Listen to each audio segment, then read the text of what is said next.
Halo guys, welcome back to Gadget 100 ID. Jadi untuk video kali ini aku mau tes gaming sesuai dengan requestan dari kalian, yaitu main game Genshin Impact di tablet Advance V8. Untuk spesifikasinya sendiri, tablet ini menggunakan chipset Helio G99 dengan Antutu 500 ribuan. Lalu untuk penyimpanannya, tablet ini memiliki RAM 8GB dan memori sebesar 128GB. Sedangkan untuk multitouch-nya sendiri, tablet ini udah support 10 jari. Lanjut seperti biasa untuk gaming testnya, di sini aku pakai WiFi, kemudian kecerahan layarnya di sini aku atur di sekitar 50%, volumenya juga 50%, dan yang terakhir untuk refresh rate-nya udah aku mentokin di 60 Hz. Oke, langsung aja kita buka game Genshin Impact-nya dan kita lihat seberapa cepatkah untuk loading game dari tablet Advance V8 ini.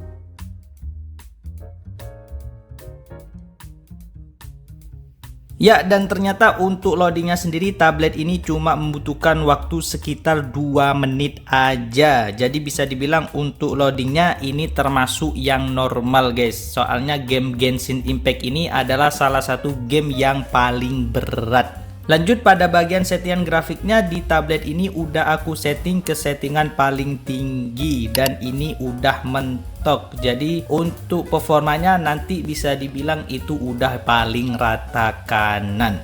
Dan tanpa basa-basi lagi, langsung aja kita gasken main gamenya. Oh ya, untuk baterainya sendiri ini kita mulai main di angka 100% dan nanti kita lihat apakah baterainya itu termasuk yang boros atau enggak. Lanjut untuk yang pertama, di sini aku mau bahas tentang responsivitas layarnya. Untuk responsivitas layarnya sendiri sejauh ini menurutku masih nyaman-nyaman aja, nggak ada touch delay ataupun hal-hal aneh lainnya.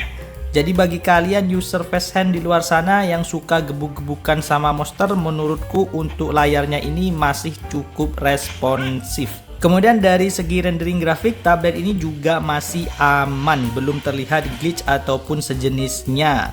Mungkin yang paling sering terjadi itu adalah frame drop beberapa kali guys. Soalnya memang untuk grafiknya ini kita mentokin di rata kanan. Tapi kalau mau ngilangin frame dropnya, kalian bisa setting aja settingannya ke medium atau lowest aja. Dan yang terakhir untuk kualitas speakernya sendiri, tablet ini udah lumayan bagus karena memang tablet ini udah menggunakan sistem 2 stereo speaker. Jadi suara yang dihasilkan itu menggelegar guys. Apalagi kalau kalian cuma sekedar main game Genshin Impact. Oke, untuk berikutnya seperti biasa sambil kita main gamenya, coba kita lihat apakah performanya itu tetap stabil sampai akhir atau nanti akan terjadi hal-hal di luar nalar. Dan untuk selanjutnya kalian bisa nilai aja sendiri.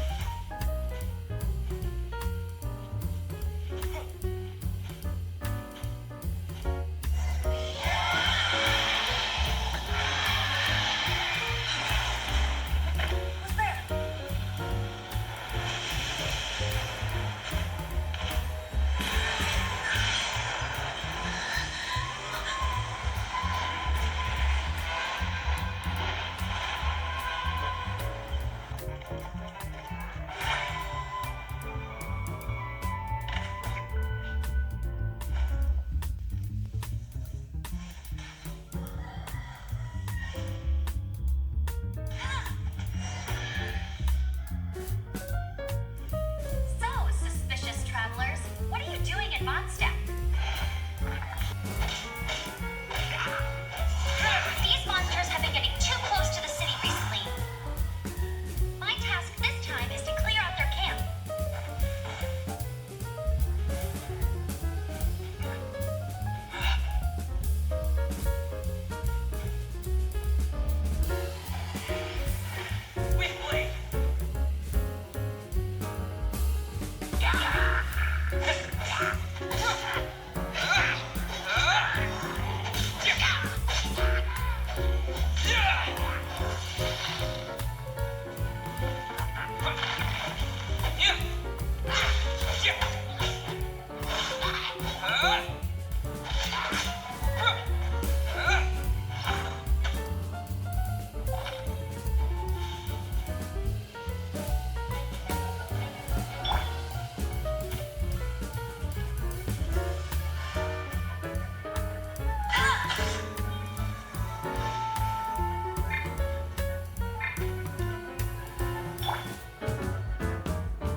Oke guys, dan akhirnya di sini kita udah selesai main gamenya, dan langsung aja untuk selanjutnya kita cek suhunya terlebih dahulu.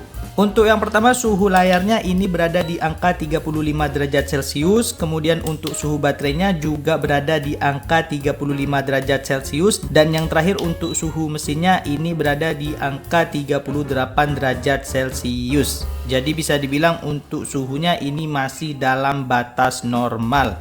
Karena untuk suhu maksimalnya aja cuma berada di angka 38 derajat Celcius.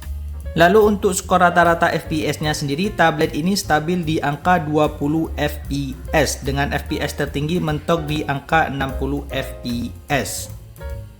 Dan yang terakhir di bagian ketahanan baterainya, tadi kita main di sekitar 25 menit cuma berkurang 6% aja. Jadi untuk baterainya bisa dibilang ini masih lumayan awet guys. Oke, jadi kesimpulannya gimana bang? Apakah tablet ini layak untuk dijadikan gaming device, terutama game Genshin Impact? Jawabannya adalah enggak. Alasannya karena chipset yang dipakai di tablet ini adalah chipset gaming menengah ke bawah. Jadi kalau disuruh main game menengah ke atas itu agak kewalahan guys, apalagi di bagian rendering. Di bagian grafik, untuk di bagian grafiknya chipset ini masih kewalahan, apalagi untuk memainkan game sekelas Genshin Impact. Tapi kalau kalian ingin sekedar main game Genshin Impact di settingan lowest itu bisa-bisa aja, tapi untuk grafiknya itu burik banget. Jadi saranku kalau kalian ingin main Genshin Impact di tablet, mending cari aja tablet yang high end yang harganya itu sekitar 5 jutaan ke atas.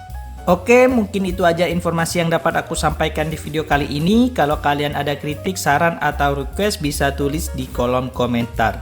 Dan yang terakhir jangan lupa untuk like, komen, dan subscribe. Sampai jumpa di next video.